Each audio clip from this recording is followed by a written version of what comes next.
Welcome to Life, Language, and Lyrics with me, Lena, where you can listen to conversations that I have with some of the most interesting people I know. Thank you for stopping through. Now let's get into this episode.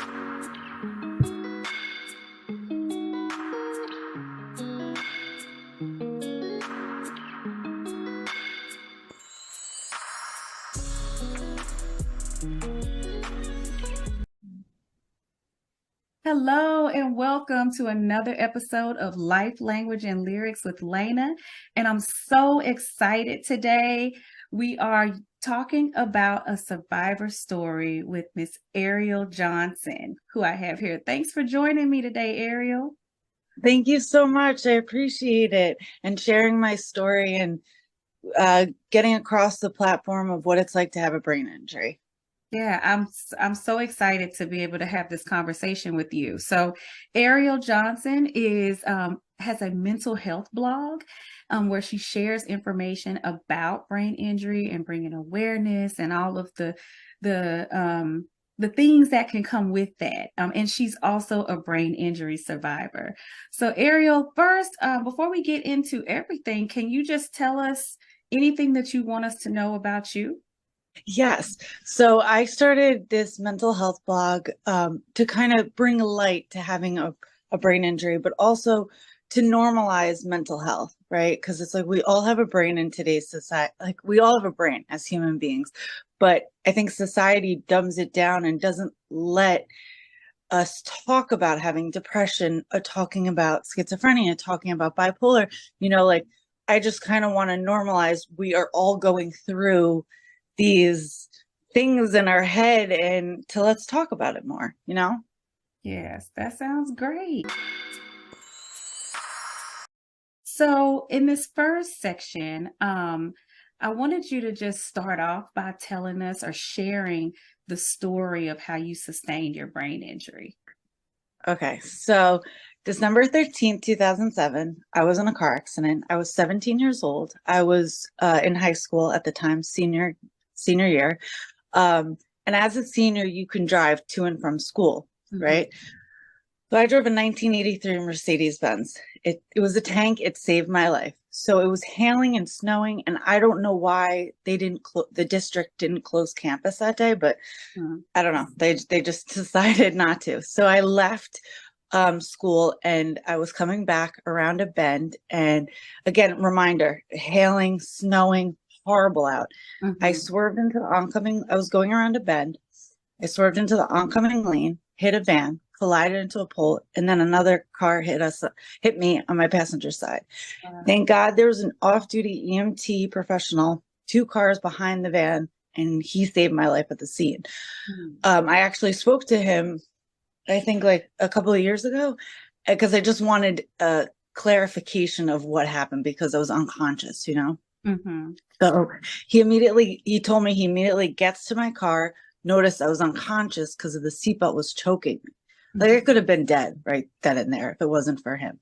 And it's even kind of wild telling it. Like now I get chills. I'm like, Yeah. did that really Wow. happen? But like, I'm, I'm so, I put it into a, like it happened to someone else, like in my mind, you know what I mean? I guess to Mhm. self-regulate. So, um, he immediately tried to get to the front door, noticed it was jammed, like he couldn't. So he immediately somehow got into the back, right? And then he came up and like cut the seatbelt and then like pushed me up so I had my airway was not blocking, and he Okay. saw the breath of fresh air like that I had given. And then from that point, noticed I was unconscious, immediately put me into an ambulance with another professional. uh I was throwing up, noticed obviously I was unconscious. So I went to Nassau Emergency Trauma Center. Mhm. I had a emergency craniectomy where they removed the right part of the skull. I was internally bleeding, hemorrhaging, like it was divine timing in it all, right? So I Mhm. got to the hospital. They're basically telling my family, like, we don't know if she's going to make it, but we're going to do this emergency brain surgery. So they did it. They shaved off my whole, I had long, really nice hair. They Mhm. shaved it all off. removed the right part of my skull. So I have a big scar from here to about here. And it's like, I don't like whatever. So they removed the right part of my skull.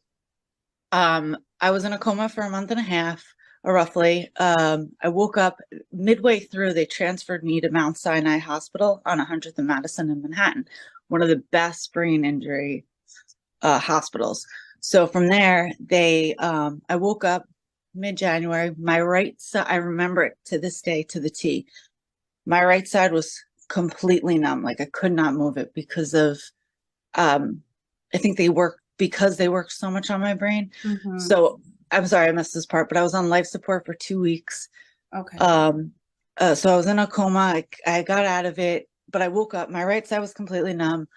I had to learn how to walk, talk, do everything over again. And it made me so grateful to even like walk up the steps, like walk upstairs. It's just like it's so wild how in a second your life can like change. And then you just kind of have to adapt and pivot. Like, okay, this is my life now. All right. So this is how I'm going to move forward. And Mm-hmm. perspective is everything. So then I had a lot of so having a brain injury is kind of like it's invisible. So nobody really knows what you're going through. Mm-hmm. So it's not like unless you're physically hurt, you can see it, but nobody really sees what I'm going through, which makes it a little difficult. But anyway, I went through emotional regulation. I went to therapy, like physical therapy, learned how to walk, talk. Yeah. And now I'm doing this. And I planted the seed in about 2011, 12, when I was at my worst, when I was very depressed. And I was like, there's no way that I can be alone going through all this, like the memory, the not being able to have conversations, just the little things that normal people, it would be so easy for them. Like I would look at my sisters and I'd be like, wow, I want to be able to have full blown on conversations and articulate my feelings and like sit at the dinner table and not get exhausted after 5 minutes of Yeah. being there and then like go up into my room, you know? So I planted the seed of starting a mental health blog, you know, and this was 10 years ago. And then fast forward to COVID, I'm like, no, I have to do it. I had this gut feeling in me was just like, help people, help people. Mm-hmm. So I started TBI me, traumatic brain injury underscore me, but it's shortened to TBI, where I do videos where it's like, I try to normalize it. You know what I mean? And in a positive way, because perspective is everything. Wow, that's an amazing story. And it's Thank just you. so wonderful to see you here. You know, when you hear someone say that they had to learn how to walk and talk all over again, Yeah. and I think it can be really hard to even imagine what that may look like. And so to see you here talking just fine is Yeah, wonderful. yeah, yeah. Okay, Appreciate so it. I let me appreciate it. ask you this. What do you because what I've kind of heard you saying a little bit too is a lot of like almost intrinsic motivation that you were experiencing as you were going through your recovery process. What do you feel helped you the most in your recovery? My family, right? That support system that eh, like they were just there to tell me like, no, you can we know you can do it. You know, like it's kind of that tough love mentality where it was just like they didn't let me feel sorry for myself in a way. You know Yeah. what I mean? Like where I want, like even now, like I want to play victim, like unintentionally. Like I want to play victim. I want to feel sorry for myself. And they're like, no, no, no, no, no, no, no, no. You got things to do. Right. Like, what are you doing? So I think that really that support and knowing I can lean on them Mhm. no matter what throughout my recovery, it was so helpful. Okay. And you kind of already touched on, we talked about your blog, or we mentioned it, and how you use like your social media page. How Yeah. do you feel like you use that as a way to inform and connect? I've seen that's actually how we connected, right? Yes, Um, yes. during that same time. And so you do put up some really interesting videos, and I do think that they are very helpful. because you talk Yeah. about a lot of topics, like you said, that people tend to avoid some, and especially with brain injury, because what I notice sometimes is, as a speech pathologist, people will get so caught up in let's make sure they can communicate, let's make sure they can eat, they can walk, they can talk, but they kind of forget about that inner part of the person, right? Yeah. So how Yeah. do you feel like you've been able to use your social media with that? I have found that just being vulnerable Mhm, and not putting out like, so I tried to do this years ago, and like I said, 2011, mhm, I would sit in front of a camera, and I wrote out this whole thing, and I'm like, okay. And I was trying to memorize it. And then when COVID hit, and when I first initially started to do it, like my videos, I was like, okay, you know what? I'm just going to be as real as possible. I'm just going to be as vulnerable as possible. And if I mess up, whatever. I'm still mhm, getting my point across. And I'm trying, like, the essential part of it is to not feel alone. Like, you know what I mean? Like, you right, are not the only person going through this, you know? Like, I even think about it now, like with dating or just with everything in life.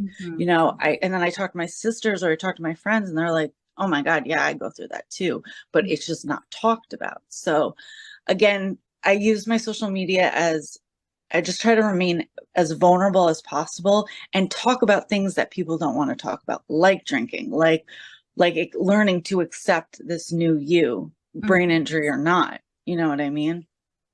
So yeah. Okay. Has there been any specific post or connection that you've made from your social media page that has been like very meaningful to you? Um, I think there was one back, it was almost, it was like 8 months ago, but it was about going to a family party, you know, or going to an event and um getting overstimulated, you know, and I got a lot of uh a lot of people commented, you know, about that, because it's like this overstimulation, living in New York City, or just being around family members that just don't understand, you know what I mean? Or not even just family members, friends, or out, you know what I mean? Like, some people just don't understand that overstimulation for me is like a lot, where I constantly need breaks. I'm like, I need a safe word with my then ex, but I created a safe word with him, or I just like would be like, all right, it's time to go. Like, my social battery is drained. This is too much. We gotta go. And so many people aligned with that, which was really cool, you know, to know that, again, I'm not alone in going through this. Yeah. So, Okay, wow, that's really interesting. That that is something that we talk about a lot, especially I work with a lot of student athletes and yeah. they tend to say that same thing. Like if they're trying to engage in a conversation where there's multiple people talking, they tend to Mm, kind of just end up either one, they get lost in the conversation, or yep. it's too much going on and they just like mentally they become fatigued, or just a little like they Yeah. can't really handle a lot of what's going on. Yeah. And to kind of compartmentalize and be like, okay, I'm going to give you this much energy of me, but then I need to leave. And again, getting lost in the conversation is a big thing that happens to me a lot. And then I have to like retrack, like I have to talk to myself like, no, get focused, get back to the conversation. Cause I tend to I dream a little bit and I'm like, no, no, no, focus, focus. So, yeah. So now we're at the language part Okay. of the episode. So what I wanted you to do first is could you just talk about the symptoms that were the most prevalent, like what you can remember that were the most prevalent right after your injury, and then how have they kind of changed over time? Okay. Okay. So when like communicating to people was a really big thing for me, where I couldn't even now I still have issues but trying to say the story correctly and like going through it. But that was like a really big thing for me in the beginning, like trying to have conversations and staying with the point and then ending it, not taking forever to get my point across. And I think what helped was, again, putting myself in situations that made me feel really, really uncomfortable to push myself to grow, right? Like I would push myself to go to parties, speak to people that I didn't know like how it would go, but I put myself in the situation where it was just like, all right, let's go. Let's have a conversation. If I mess up, I mess up. That's okay. I'll laugh it off and they won't even realize, you know what I'm saying? So my, but the big thing was I knew what I wanted to say.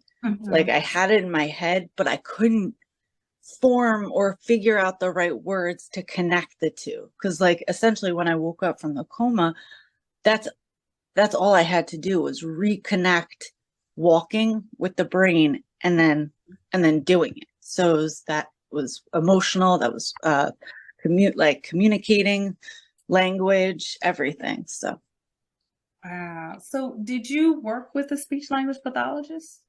in the beginning I had an occupational therapist, I had a physical therapist, all that, but I had an occupational therapist where we would do like word association with game, like we would do games in regards to word association, which helped a lot. But after a while, to get to the speech pathologist, to get to the occupational therapist, it was a lot and straining on my recovery. But after a while, I started pushing myself to do brain games like Sudoku, Mhm. um, crossword.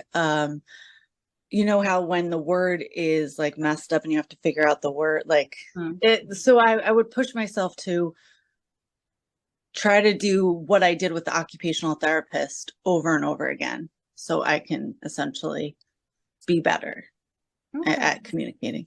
I find that interesting that they didn't refer you for a speech language pathologist. Yeah, Well, I don't I know. find it interesting, but I'm also not as surprised because Yeah. there is this lack of awareness, which is why I try to do what I'm doing Yeah. during this month of brain injury awareness. Um, there's also something that, I mentioned this already with you, like that intrinsic motivation. You've mentioned that a lot. Like it sounds like you've really, even though you had like a really good support system, you also have had this thing that has driven you. Where do you think that comes from?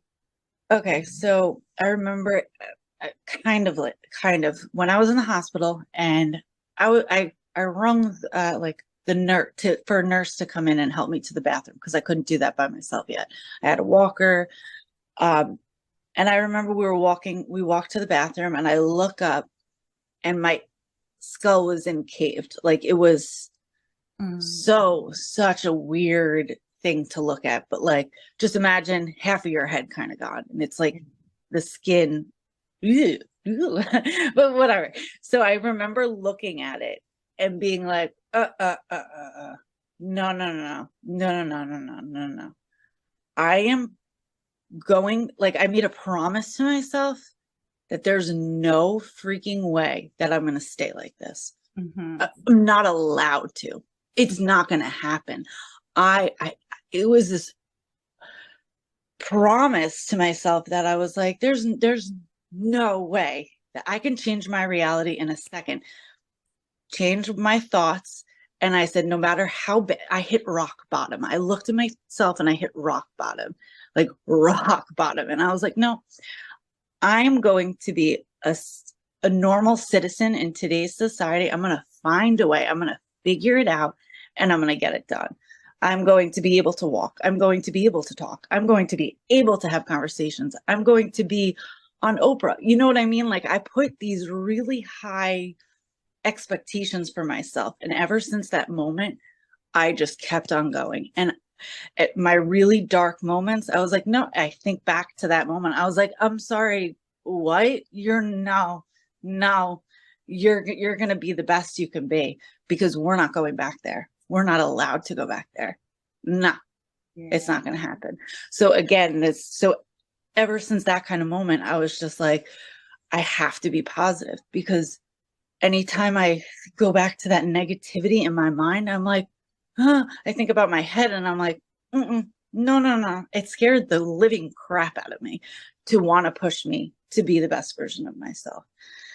And I think it's, and also like when you knock on death's door and run the hell away, I think like I can do anything, like I put my mind to. And I've, there were situations throughout my recovery where I like, I don't know, I'm going through something, right? And I was like, break up, whatever. And I go, Dad, Mom, I don't know how I'm gonna do this. Like I'm hysterically crying. And they're like, honey, you've dealt with bigger, bigger things. And I'm like, what are you talking about? Because I've put it so far in my mind, I don't even let it like that was a hiccup, like whatever, you know what I mean? And I just keep on going. You have to have this mindset, this positive mindset that no matter what, you're going to get through it. Like it's all going to work out and even better.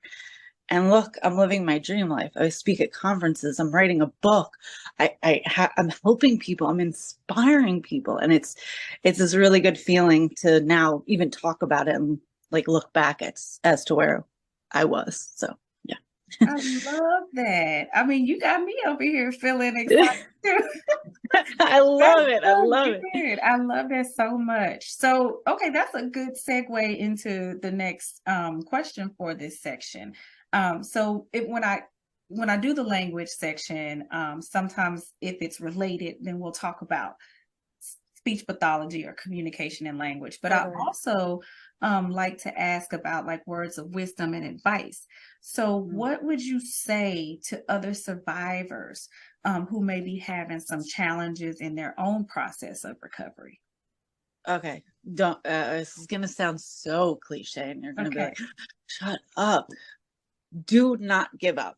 Mhm. The way through it is you literally have to go through the emotion, Mhm. right? Like no matter what, that energy is going to come back tenfold in a different way. So might as well go through the really bad moments, the really like not so good ones with full force, with effort, understanding that time doesn't stop for anyone. That Mhm. literally time doesn't care for anyone, but you just have to keep on putting that effort in and realize that your mistakes of trying to do that new thing is actually good. It means like you're on your way to like 100 mistakes and you're on your way to that one yes, that Mhm. one breakthrough. You know what I mean? So just continuously pushing through, continuously trying to walk, continuously move your arm. No matter what, if you put in the effort, if you focus in, it's going to come fruition. It's going to come. It's going to be, you know what I mean? And Mhm. you're just going to be in a better place. Just keep on trying. Don't give up. Yeah. That's beautiful. I think that even people who are not survivors are going to be inspired by. Yeah, like you don't have to have a brain injury to listen to me. It's just positive vibes. Mhm. Yes, it definitely is. Yeah, exactly, exactly.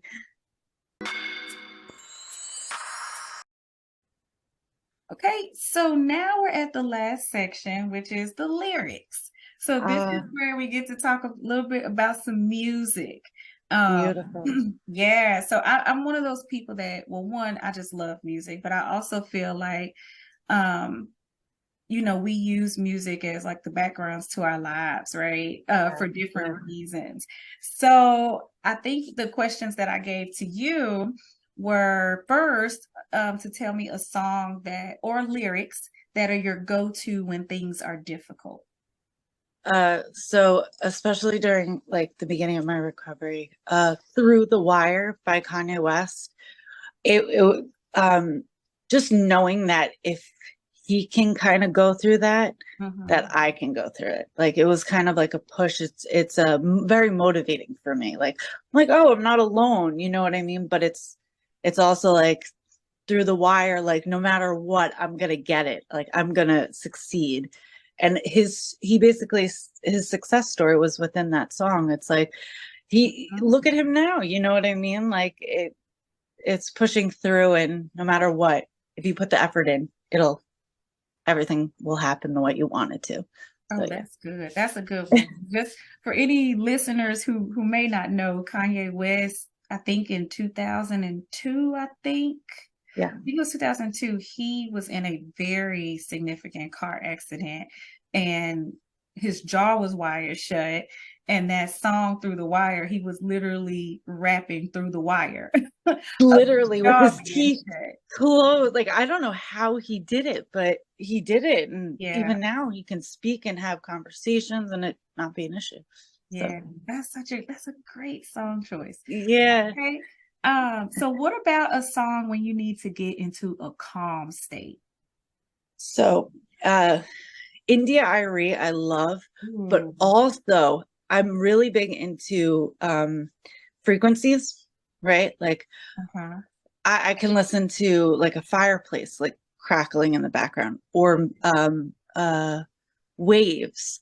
That tends to like put me into like, okay, now I'm gonna do my breathing while I'm listening to that. Or like an Anthony Hamilton, like a very like just a vibe, like Something kind of groovy. super Yeah. yeah, like chill, like very like mellow, like yeah. I'm into that. I Oh, like R&B, so it's like yeah. yeah. Okay. We already got some things in common because I like all three of these. I love it. I love it. And with the sounds, is there like any particular app that's your favorite? No, I just Mhm. kind of type on YouTube like Okay. like 500 they say like it the frequency of love, so it's like Mhm. 500 and I could be completely wrong, so Okay. back check me guys, Okay. but it's like 540 gigahertz or whatever, and just Okay. to kind of have that playing in the background, or it might be eight, I don't know, but it's like to have that playing in the background, and I do my breathing techniques and I get into like a calmer state and I'm like, all right, I'm chill now. You know what I mean? And then yeah. That's good. Okay. And then what about a song when you are really excited about life? Mm. That's gonna have to be a Future or a Drake song or Ah, okay. like I love to dance. So it's like it's so Future, Drake, any like maybe even Jay-Z, like just like a hardcore like I like Hotline Bling. Like I know that's very I'm trying to think like everyone would know that song. Just Yeah. kind of, to hype me up. Bring Hip when I hop. go to the gym. Yeah, yeah, exactly. Like when I go to the gym, I put on some Meek Mill and I'm like, all right, like let's go for it. Like someone yelling at me. Like I need that. Like again, that's like tough love. But mhm. Okay, that's pretty good. And let me just ask you, like with the calm, is there any particular India Arie or Anthony Hamilton song that you um most? I can't even think like it's just her voice. It's Okay. her voice. And Hmm. it's just like it like sedates me and puts me at ease. Or even SZA. Like again, like that just Okay. like it's a vibe that I feel and I'm like I feel it all over my body and then like I feel good. Yeah. It's interesting too because when you talk about the sounds, India Arie, Anthony Hamilton, and SZA do kind of have that same. So they probably are in kind of that same frequency mode that. Exactly, exactly, exactly. And like I'm really into the production of music, even though I don't sing. I'm in no way musically talented, but like I like Party Next Door and like listening to his lives. He's a producer and a songwriter. Mhm. But I love like listening to just riffs and people sing and just R&B. It's just yeah, it's a vibe. So Okay. This is great. This is really great. I'm so glad that we finally got a chance to get yes, together and yes. do this. Um, well, do you want to tell us again how people can find you? Yeah. Any of your Um socials or? Of course. So I'm on TikTok, Instagram, YouTube as at TBI underscore the line me, ME. So it's very short and very simple. Mhm. I also have a caregiver group. No, so it's basically for caregivers that have loved ones that have a brain injury. because I was thinking for the longest, I'm like, all right, I'm going to create a mental health blog for brain injury warriors, right? And people Mhm. who went through trauma. But I was like, I thought about it. I was like, I wish my mom and my dad and my loved ones had a group where they could privately, so it's a private Facebook caregiver group where Mhm. caregivers can come in. It's about at like 683 members. Beautiful. Wow. I'm so I love it, but they can talk about financial, they can talk about the initial, like they need advice or they just want to complain, like go, like this is a safe space. Yeah. Go get it out of your system. And then, so I'm just trying to kind of create communities for people to Mhm. understand like you're not alone and to never give up. Yeah. Well, that is beautiful. Era, you Thank are you. beautiful. Thank you so I'm much. so glad we were able to do this. Thank you so much for giving me your time on a Friday. Yes. Whatever. It's whatever. Okay. Thank you. Thank you so much. Thanks for checking out this episode in honor of Brain Injury Awareness Month. I hope that you learned something new. I hope that you'll continue to learn more about brain injury. You can visit me at overallneuro_Dr. D so that you can learn more and, engage with me.